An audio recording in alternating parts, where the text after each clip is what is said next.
The witching hour. Every Halloween in the village of Eldridge, the air grew thick with an unsettling tension, especially in the early hours before dawn. For 29 years, a chilling event unfolded, woven into the fabric of local lore. Women would vanish without a trace, only to be discovered days later, perched eerily in fields, transformed into scarecrows, their heads concealed beneath hollowed-out pumpkins. The cause of death remained a mystery, leaving the villagers to speculate wildly. Some believed they had died from sheer terror, while others whispered of a curse that petrified them in their last moments.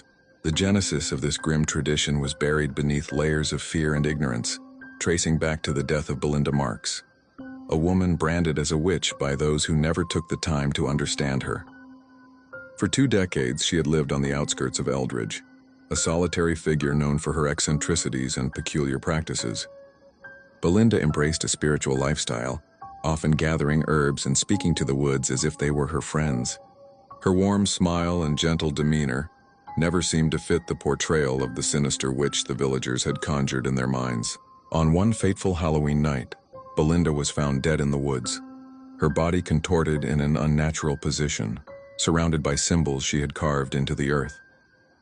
The villagers were quick to dismiss the tragedy as the consequence of her strange ways, attributing her death to an act of fate or divine retribution.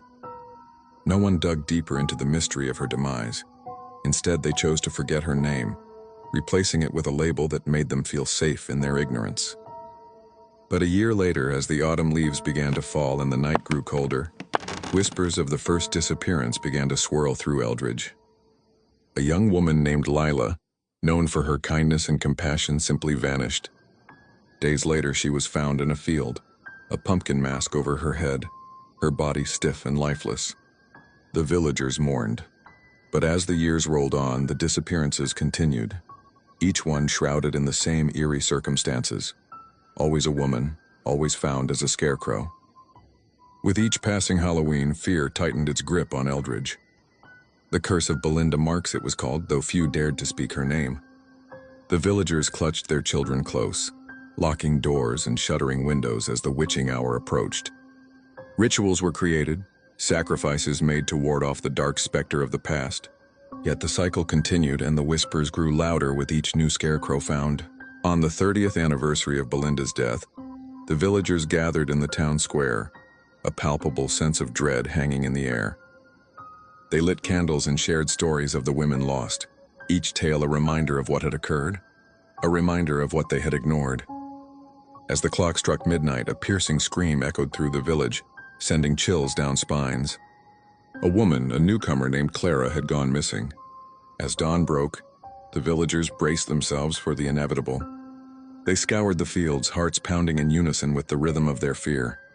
And there, beneath a gray sky, they found her, Clara, transformed into a scarecrow, the pumpkin affixed to her head as if it were a crown of thorns.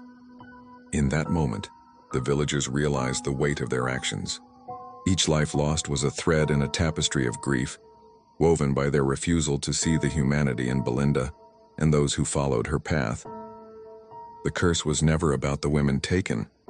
It was a reflection of the fear and misunderstanding that had taken root in their hearts long ago.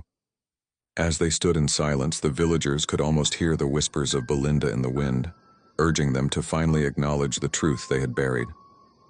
The curse would not lift until they recognized not just the loss, but the life that had been lost long before, the life of a woman they had called a witch, but who had simply sought to understand the world in her own way.